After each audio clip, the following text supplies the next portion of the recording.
From the nation's capital, the Conservative Caucus presents Conservative Roundtable, an in-depth look at today's most important issues. Welcome to Conservative Roundtable. I'm Howard Phillips. I'm honored to have as our guest this week an old friend, a great American, Congressman Ron Paul of Texas. I had the privilege of meeting Congressman Paul on his first tour of duty in Washington in the 1970s. And planning for conservative victory or constitutional victory was something we had in mind even then. We worked together on something called a shadow government, which spelled out how the federal government ought to operate.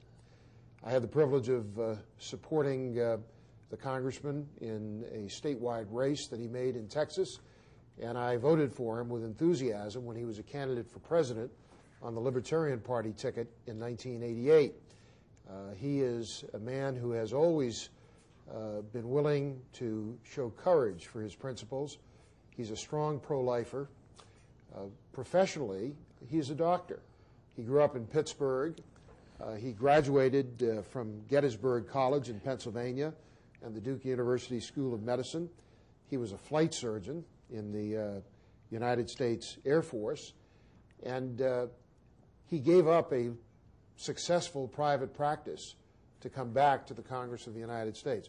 Ron, I guess that's my first question. Are you a glutton for punishment? I guess so. You came here for a round. You were one of the early advocates of term limits. You imposed them on yourself, and you enjoyed life in the private sector. But even in the private sector, you kept fighting for what you believed. What caused you to decide to run again for Congress? Well, it may seem strange, but I really think that I wanted to find out whether I could be reelected with all the evidence on the table. They knew exactly what I was all about. You know, I'd been in Congress, had a voting record, staked out a position, a modified libertarian position for the party, and I was just wondering if a person like myself could be reelected or brought back into the Congress. The first time it was different. I was seen as, you know, conventional, and then I was an incumbent. But now it was quite different, and they did run a very, very tough campaign against me.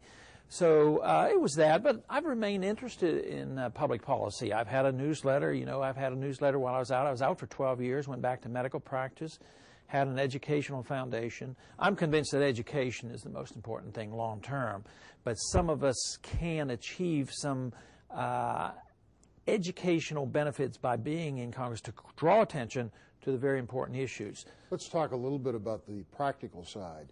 Your election should give hope to a great many people that it is possible to work within the system without abandoning your principles. You faced an incumbent congressman who had been a Democrat, who switched to the Republican Party, who enjoyed the full support of the Republican leadership nationally as well as in the state of Texas, and that meant giving him a powerful seat on the Ways and Means Committee so he could attract PAC dollars. He was given a lot of money by the Texas Republican leadership, by the national Republican leadership. Nonetheless, you were able to defeat him in a primary. What do you think was the reason for your success? Well, I think the issues were important, but money is also important too. I mean, if I had had no money, I wouldn't have been able to do it. But raising the money was important. Since I couldn't raise PAC money, I was not independently wealthy, which means that we were testing how strong was our base. So you had an independent base outside of the party system. Yes, which the average challenger does not have. So the benefit of having been to Congress, having been involved in educational activities, had given me a base of 10, 12,000 people who are very, very interested, understood the issues, were constitutionalists, and were willing to really, really put out an effort. So that, in combination with, I believe it is very possible to attract a following by sticking to principle. Most members that I run into are worried about that because they see a vote as being negative politically. But, you know, you can't please everybody all the time, but you might be able to please a lot of people if you stick to a principle and they say, you know, he tells the truth. That in itself is a benefit because none of us ever agree entirely. But at least people will, if they know where you stand and you're going to vote. So even those who don't call themselves conservatives or libertarians will still vote for you because they don't trust the other guy. And I think that is probably the best way to overcome some of these political difficulties. How much money was spent against you in the primary? Well over $1 million, and some of the illegal money we'll never know.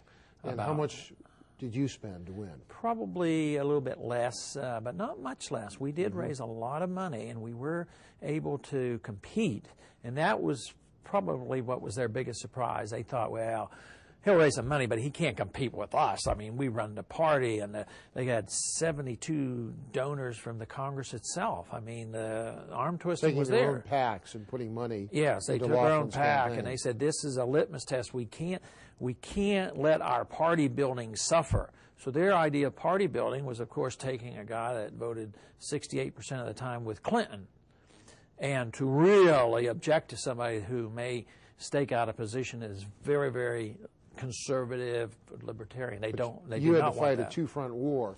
After a $1 million campaign in the primary, you were up against a very strongly funded Democrat. The Democrats, because of that primary, thought they might have a chance to take that seat. How much did they pour into the race? Probably another $1 million. Were you able to match that? And we were able to match it.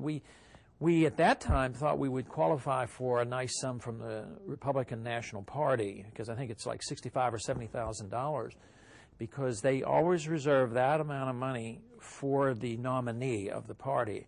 But in this case, an exception was made, and they spent it in the primary. So technically, it wasn't quite proper. So it was spent in the primary, and they said, sorry, Ron, we've used up the money for the 14th district. You don't get any. So we then had to, do our own fundraising. And PACs, we got ideological PAC money, but very, very little business PAC money. Ron, you don't look a bit older, but you came to Congress in the 70s, and now you're in Congress in the 90s. How is the Congress in the 90s different than it was then? Well, I guess the most shocking thing is that sometimes it's like deja vu all over again. You're there and they're same debates, same budgetary debates. With Graham Rudman back then, now what do we have? We have the new budget debate. So unfortunately, it's the same old stuff over and over again. But the big difference is that I am in a party which is the majority party. But from an ideological point of view, it doesn't help me a whole lot, because if the party doesn't do what's right, it's a lot harder to buck the Republican establishment. And that was the same way when we had a Republican or a Democrat president. If I would oppose a Democrat, I could rally the troops a lot easier. Today, it's very difficult. If our party leadership is going in such a way that they're expanding government, it's very difficult. I mean, there's a lock on it, and it's not easy to break them loose from what the leadership tells them to do. During your time in real life, between your terms in Congress, I'm sure you had the opportunity to reflect on your role. Now, I thought you were a very effective congressman on your first tour, because you took a stand that was an example to others. You were able to explain why you took the stands that you did. And your presence in Congress gave hope to people all over the country and became a rallying point for various causes. You were really the first member of Congress in the modern era to talk intelligently about honest money, for example. And I think it really had an impact in changing the debate in America. How do you see your role now? Is it any different than it was then? No, not a whole lot different. I see my role as trying to set the best example and to keep emphasizing the Constitution, our oath of office, talking about the doctrine of enumerated powers and what the 9th and 10th Amendment means. And you're generous, but I expect you to be about saying that I was effective. But interestingly enough, and you wouldn't be surprised, that that's the opposite term is what they use against me all the time. Ron Paul, it won't be any good because he's ineffective. He's incapable of trading votes. So how's he going to get our stuff? I mean, we need our stuff. Well, so many people in Congress on the Republican side have accepted the predicate of the Democratic argument. They have accepted the idea that the government is God walking on earth. The government knows what's best for us, and government can spend our money better than we can do it ourselves. Government can tell us how to live our lives better than we can ourselves. And so they therefore accept the democratic theory of justice, that you've got to do these things. Now, I don't know when this show is going to be broadcast, but during the week that we're taping, I was proud to see that you were, I wish there had been more, but you were the only Republican member of Congress who voted against more money for public housing. Now, there was a time when not a single Republican would be so left-wing as to support the notion that housing is a federal government responsibility. But now, thank God you were there to say, stop, wait, this is wrong. But why weren't there more with you? Because they with you. They interpret it as saying, well, we're doing, yes, we might agree with Ron Paul that we shouldn't be in public housing, but we are, and we have to just change things gradually. We have to have block grants and local bureaucrats disseminated throughout the land, you know, and that'll be our step in the right direction. And that's the hardest argument to break. But your point is well taken, and that is the Republicans, when they do this, endorse the philosophic principle of the Democrats. I think they've totally lost. You can't win that way. And it is true, they're never going to accept the purity of my principle and say, yes, we must have an absolutely free society, because we don't expect that. But somebody has to say it, because otherwise you can never make an attempt to come in our direction, because they concede the principle. And the principle is that government force can be used to mold people and mold society and mold the economy, mold the world. And as long as we grant easily to the government this power and we reject the restraint of power of the Constitution, there's no hope. And that's terrible to think about, because we should be hopeful. The Republicans are in charge for the first time in 40 years, and all these positive things because the people want change.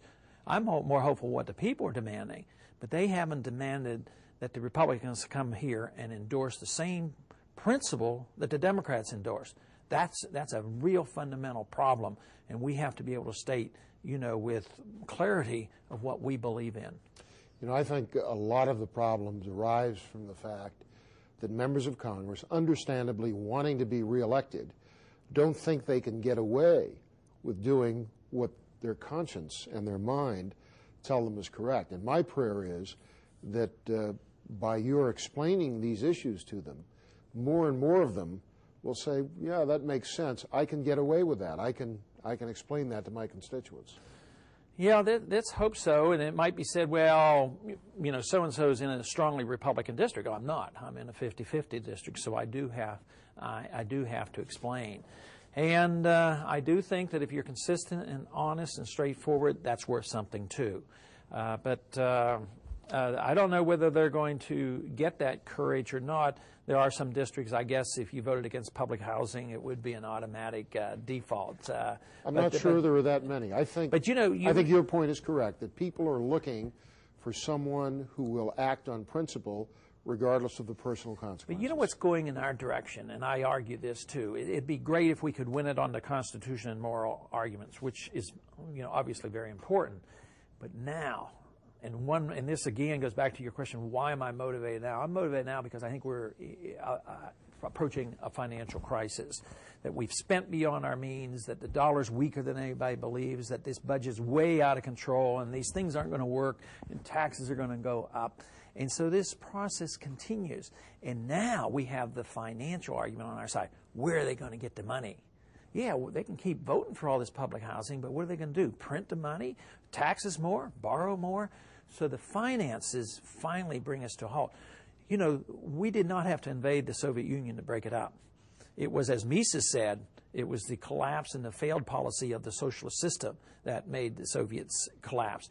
And that's what's going to happen here. The welfare state, we have to argue morally and constitutionally, but we have to be prepared for the disintegration of the welfare warfare state, and then we have to be available in order to put something in its place. We'll be right back with Congressman Ron Paul right after these messages. Please stay with us.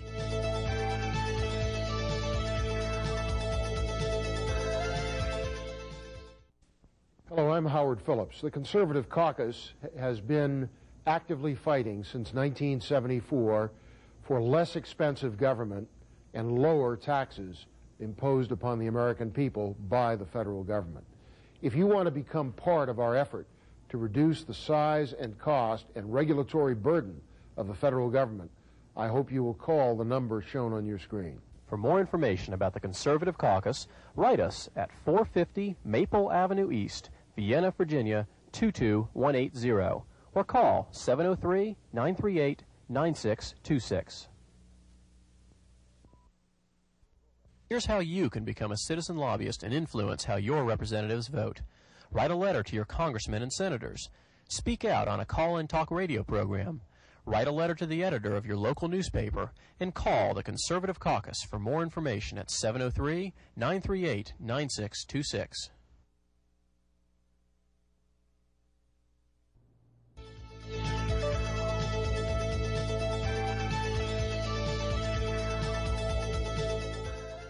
Welcome back. I'm Howard Phillips.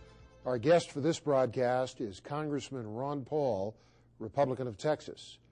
Ron, during the previous discussion, you were pointing out quite correctly, I believe, the threat to the American economy posed by runaway government spending. One of the most important things you've done in Congress is explain the dangers of funny money. As you well know, from 1787 to 1913, we did not have a central bank, except for those periods with the first and second bank of the United States. But even then, we had more or less a constitutional money system.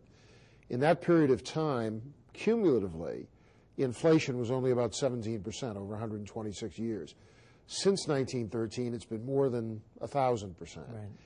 And I think one could argue correctly that the Fed taxes the American people more than the Congress does by devaluing the dollars they earn and the dollars they hold without any accountability to the people. That's right. A lot of people don't understand exactly why inflation is a tax and why it's so unfair. If you dilute the money supply, increase the money supply, the value goes down, prices go up, and that is a tax. That's how the government gets around it. So the Fed accommodates congressional big spending. But the unfair part about it is not everybody suffers equally. You know, if every one of us suffered 1% loss per month evenly across the board, it wouldn't be so bad. But inflation wipes out eventually the middle class, and it's very, very detrimental to the low-income people. So all liberal do-gooders, these bleeding hearts, all should be for sound money, because the people they want or claim they want to help could best be helped by having a sound currency. In the early days of the labor movement, Samuel Gompers and others understood that. Was a gold and standard they fought person. for sound money. Right. But now big labor has bought into the whole socialist scheme. That's right, and they want always to have Congress a way of financing. So if they can't borrow enough money, they are going to go to the Fed, and the Fed will monetize it and create the money. So it probably wasn't an accident, the fact that in 1913, the same year they gave us the Federal Reserve, they gave us an income tax, and they also significantly changed our foreign policy, where we started this Woodrow Wilson protect the world and save democracy and make the world safe. And for the first time, an unconstitutional draft was introduced in the context of World War I. Absolutely no basis for it in the Constitution. It was challenged in the Supreme Court, but they ducked it because it was a political question. But clearly, when they went from American Expeditionary Force to calling people up and sending them overseas, a fundamental change in our political system occurred. It should be called slavery, involuntary servitude. Well, it violates the 13th Amendment, which prohibits involuntary servitude. Yeah, and you know, the argument that I always resented the most was, you know, if you're 18-year-old, you owe it to your country. I always wondered why. The guy that was 58 and had $1 million and hadn't served, why doesn't he owe more to this country? Maybe he should be on the front line. The 18-year-old didn't get anything yet. Well, of course, he has to go and risk his life. Of course, whether the issue is education or military service, the fundamental question is who owns us?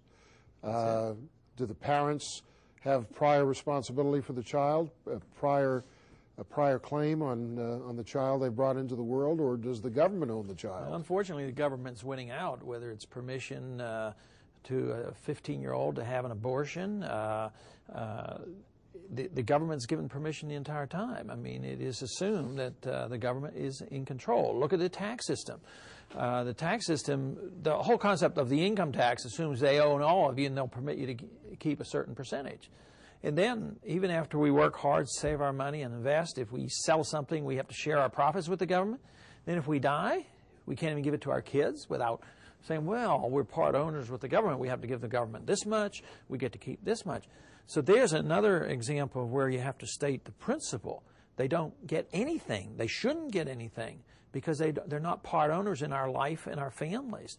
And yet, so often they'll say, well, maybe it's 30%. We ought to settle for 28%, and think it's a great victory. Ron, we're in a period of significant change in the world, and a lot of it is the result of the surrender by Congress, not by you, but by your colleagues, of authority which the Constitution assigns to the Congress.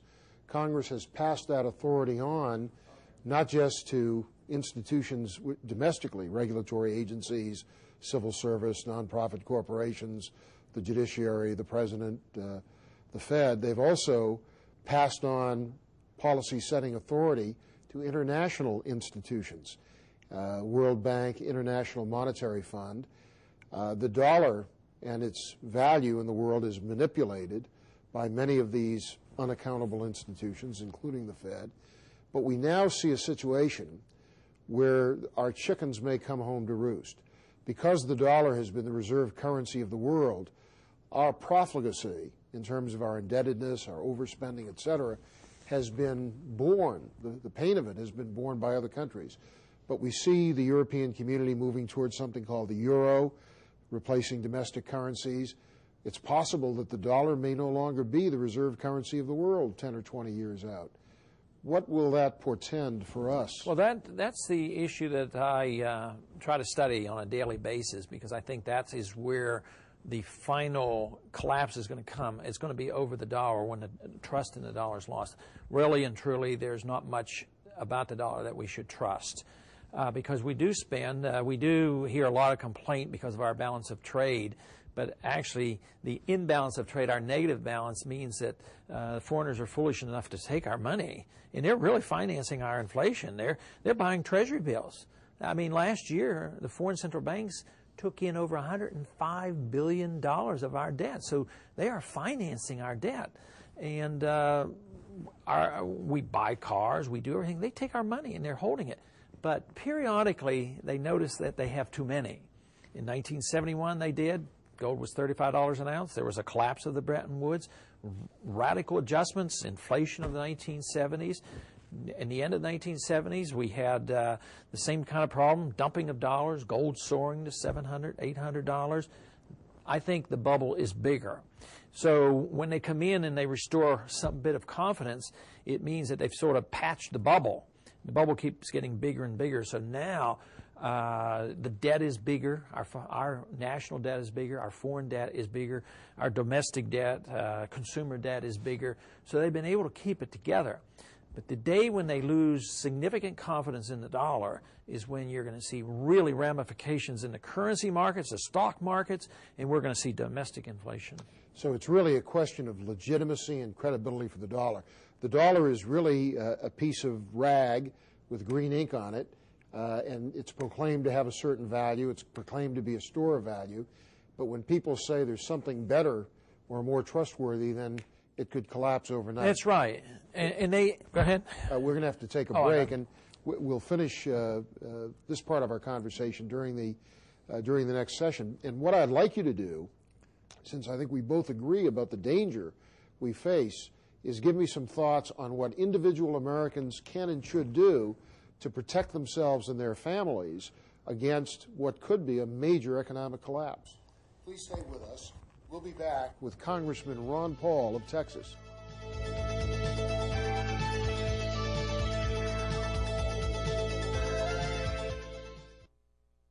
Hi, I'm Howard Phillips, Chairman of the Conservative Caucus.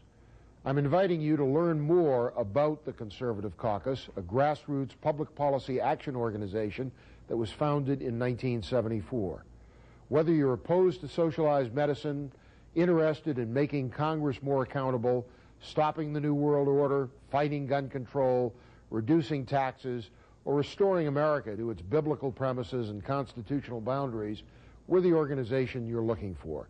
Please call the number on your screen to get more information about our work. For more information, write the Conservative Caucus, 450 Maple Avenue East, Vienna, Virginia, 22180, or call 703-938-9626. Welcome back. I'm Howard Phillips. We've been privileged to have as our guest for this broadcast Congressman Ron Paul of Texas. Ron, do you have a phone number people can call for more information about your activities? Yes, I do, if I can remember. Well, if you can't, it's on the screen. Yeah, that 888 number? Yes. Yeah, that's a good number. It's on the screen. But we were talking about your advice. Now, you've been a physician, you've given medical advice, but you're really an economic physician as well. What economic advice would you give to our viewers? Well, I think it's very important that we all are aware of what's happening and the potential danger. I think people ought to have skills to be able to take care of themselves and their family. They ought to have a place to live if they have to, and be out of debt. If they can have something away from a big city, I think that's very important. But I think ultimately the real test is to be able to defend themselves financially and physically. That means they ought to have some gold and some silver, because if the money does do what I think it will someday, they ought to have some, some insurance against that, as well as owning a weapon. It's terrible to have to say, but people will maybe have to defend their family. It's been done throughout history. Christ advised it. Others have advised it throughout history. Ultimately, though, we all have to invest, as you've invested so much of your time and energies, into defending a free society, defend the Constitution, because if we live in a free society and it's poor for a while, we will become wealthy again. So without our freedoms, all these other things are going to be very, very shaky for protecting us. So I invest a lot of time and energy in promoting what I see as my vision of a free society, and I think that's crucial. You deserve a lot of thanks for all the work you've done. Well, in the course of defending the free society, you haven't neglected your family either. How many children do you have, Ron? We have five children and a bunch of grandchildren. At least 11, maybe yeah, 11, maybe get two more one of these days. Ron, thank you so much for taking the time to be with us. Nice to be here. Thank you for joining us. Please come again for another broadcast of Conservative Roundtable.